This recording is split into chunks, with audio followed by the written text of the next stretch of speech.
गाजी सैयद मसूद गाजी जो है आक्रांता इस देश का, वह वहाँ के पुजारी को बुलवा करके बोला कि इस्लाम कबूल कर लो। उनका मेन तो ये उद्देश्य था, भारत को इस्लामीकरण करना और हिंदुओं को समाप्त करना था। इसमें वह नाकाम हुआ बहराइच में। आज भर सपूत भारत माँ के लाड़ले, तुम सान कोई सूरमा सदियों हजार में। तुर्कों की जालिम फौज ने बर्पा किया कहर, रौंदे हैं शाने हिंद को गुर्दो गुबार में। तुमने उठाई तेग तो दुश्मन दहल उठे, गाजी का सर उड़ा दिया तू एक ही बार में। रख ली वतन की लाज, रख ली वतन की लाज, माँ बहनों की आबरू, दीनों धर्म बचा लिया गौ की गुहार में। तो नमस्कार, मैं अभी मौजूद हूँ भारत की पावन भूमि महाराजा सुहेलदेव राजभर जी के स्मारक स्थल चित्तौरा में। कौन थे महाराजा सुहेलदेव, क्या है उनका इतिहास और आखिर क्यों 1032-30 वर्षों तक उनके इतिहास को दबाया गया। सैयद सलार मसूर गाजी जो आक्रांता था, महमूद गजनवी का भांजा था, जो विदेश से चल कर के आया, भारत के हिंदू मंदिर और मठों को लूटा, उसका महिमा मंडल देश में हो रहा था, उसके नाम पर मेला लग रहा था, सरकारें भी उसका समर्थन कर रही थी, मेला लगवा रही थी, सुरक्षा व्यवस्था मुहैया करवा रही थी। और महाराजा सुहेलदेव जी के जो नाम को, उनके जो इतिहास को आखिर क्यों दबाया गया।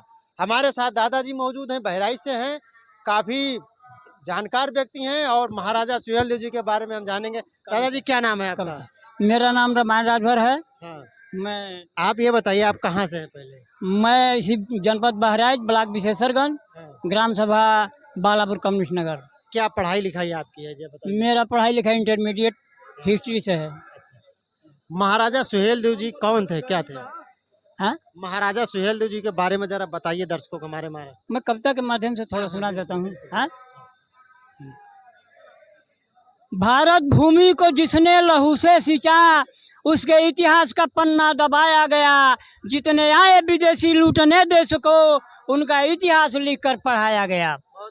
आर्य कुषाण शक हूण यूनानी फ्रांसीसी यवन मुगल डच मंगोल पठान, अंग्रेजों ने लूटा, अपनी धरती धर्म पर भर लड़ते रहे, फिर भी भारतों का भारत बना ही रहा। बहुत बढ़िया, बहुत बढ़िया। किससे बतलाऊं लहू बरसा है पानी की तरह, कौन मानेगा यहाँ ऐसी बरसात हुई है। बलवान का बालन बांका भया, बलहीन सदा ही सताए गए। भरत वंशी बलवान बनो, यह वीर सुहेल बताए गए। उनकी वीरता का शौर्य गीत। भारत वतन सुहेल तेरी यादगार में, भारत वतन सुहेल तेरी यादगार में, खुशियाँ मना रहे हैं जश्ने बहार में, जश्ने बहार में। हे राजभर सपूत भारत माँ के लाड़ले, तुम सान कोई सूरमा सदियों हजार में।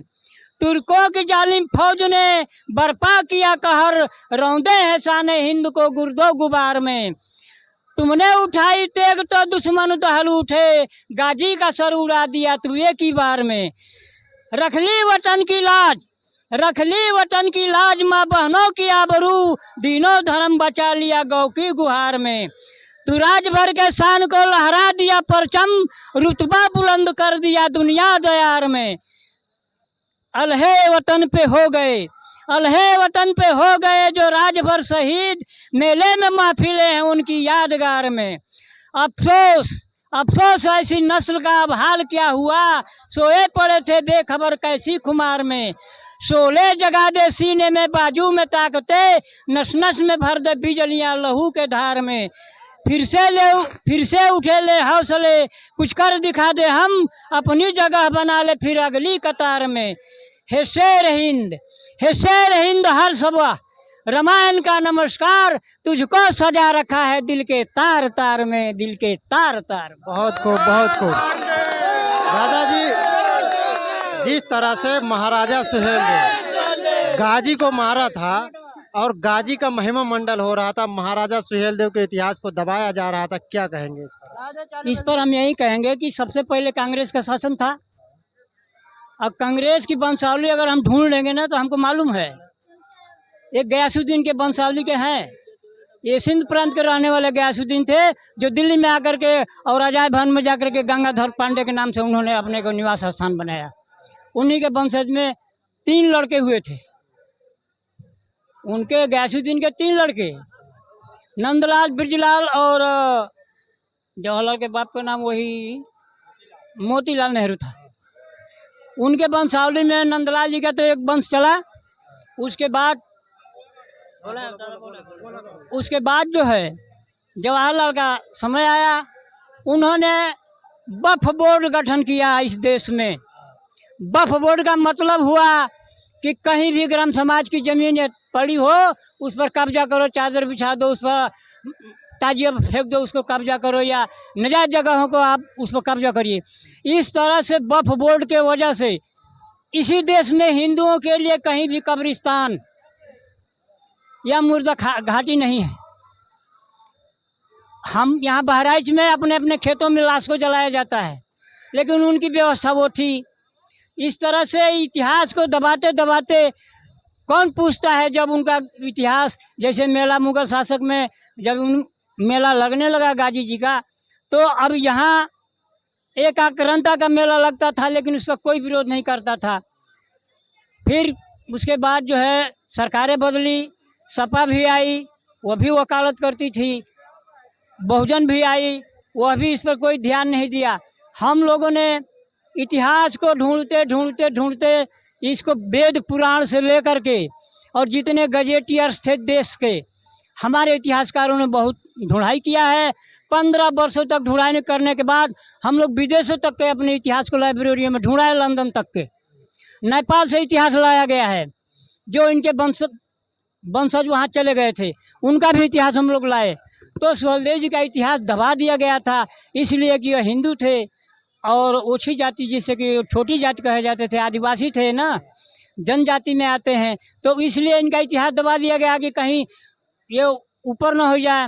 यही नहीं, इतिहास तो इतना लंबा है, पूरे देश के इतिहास के विषय में बता सकता हूँ। इतिहास इतना लंबा है कि कोई प्रमाण उठाकर देख ले कि रामचंद्र जी जिस समय अयोध्या में राज कर रहे थे, उस समय आजमगढ़ में भरों का क्षेत्र था, वो आजमगढ़ से लगा हुआ था, लेकिन पुराणों में कुछ और लिखा जाता था। यहाँ के मूल निवासियों को राक्षस, बानर, भालू, सर्प लिख करके रख दिया गया। इसलिए हमारे समाज के लोग दिशाहीन हो गए, शिक्षित नहीं थे, कमज़ोर थे। इसी लड़ाई में मुगलों ने जो है यहाँ के भरों को खदेड़ा है, जो कि बलरामपुर के जंगल एक था, हाथी बाघ उसमें रहते थे। 200 वर्षों तक भरों ने वहाँ अपना जान बचा करके छिपा है। आज भी वो समाज के लोग अपने को पतभर कहते हैं। 200 वर्ष जंगल में कत्लेआम के डर से रुकने के बाद उनके शरीर से कपड़े गिर गए थे, उन लोगों ने पत्ता लपेटा। आज भी अगर उस समाज को ढूंढेंगे तो कहीं नदी के किनारे, जंगल के किनारे ही ये पाए जाएंगे, और दलित के समान ही इनकी स्थितियां हैं, गरीबी से जूझ रही है यह समाज। जिस तरह से बहराइच में जो सलार मशहूर गाजी का दरगाह था, इतना भव्य बन गया, इतना बड़ा बन गया, क्या कारण रहा कि महाराजा सुहेलदेव जी का जो स्मारक है अब जा करके सरकार बनवा रही होगी, सरकार बनवा रही है? सुनिए, वो इसलिए था कि 1351 में फिरोज शाह तुगलक आया, उसने मेला देखा हिंदुओं का, तो उसने पूछा कि ये कैसा मेला है, तो लोगों ने बताया कि ये तो यहाँ कोढ़ रोग ठीक होता है, और ये सूर्य मंदिर था यहाँ, तो उसी के वजह से उसमें यहाँ लोग कोढ़ी ठीक होते हैं। उसको उन्होंने जो है पूरा संगमरमर से उसको मजार बनवा करके संगमरमर से चारों तरफ से घेरवा दिया, और तब से अब ये होने लगा कि अब हल्ला कर दिया, भाई शासक जो रहेगा वो मेला लगवाएगा। तो गाजी बाबा के नाम से उन्होंने कहा कि गाजी बाबा के प्रकाश से या तपस्या से यहाँ में कोढ़ रोग ठीक होता है। आज तो एक भी नहीं ठीक हो रहे हैं, आज क्यों, क्या हो गया? आज भी तो ठीक होना चाहिए। तो यही सब चीज़ें हैं। अच्छा, ये बताइए, जिस तरह से आप ये कह रहे हैं कि जो वहाँ जो दरगाह जहाँ पर बनाई गई है वो मंदिर थी, यानी सूर्य कुंड का? हाँ, सूर्य कुंड था, सूर्य का मंदिर था और तालाब था, ये इतिहास में हम लोगों को मिला है। और उसको गाजी सैयद मसूद गाजी जो है आक्रांता इस देश का, वह वहाँ के पुजारी को बुलवा करके बोला कि इस्लाम कबूल कर लो। उनका मेन तो ये उद्देश्य था, भारत को इस्लामीकरण करना और हिंदुओं को समाप्त करना था। इसमें वह नाकाम हुआ बहराइच में, और उसका मेला जो है देश में 18 जगह लगाया जाता है। मारा गया बहराइच में। इस्लाम के शासन होने के बाद अपने अपने यहाँ लोगों ने कहीं इलाहाबाद, कहीं संभल में, तो कानपुर में, इस तरह से तमाम 18 जगह मेले लगाए जाते हैं। आज माननीय श्रद्धेय योगी आदित्यनाथ जी का दे उन्होंने इतिहास को जाना। जब जब भाजपा आई है भारत के सत्ता में, मिटे हुए छिपे हुए इतिहास को, महाराजा सुहेलदेव जैसे महापुरुष को उन्होंने याद किया और उनको ऊपर लाई है। जब अटल बिहारी वाजपेयी थे उस समय हम लोग 1995 में लखनऊ में जो मूर्ति लगी हुई है नूर मंजिल तिराहा पर, हम लोगों ने प्रयास करके उस मूर्ति को संस्कृति विभाग से बनवा करके और लगवाया था, जिसका अध्यक्षता राजनाथ सिंह की, लालजी टंडन जी थे। वहाँ भी मूर्ति लगी हुई है और भाजपा सरकार आई है तो श्रद्धेय योगी आदित्यनाथ जी जो है वहाँ राजभर तिराहा घोषित कर दिए हैं।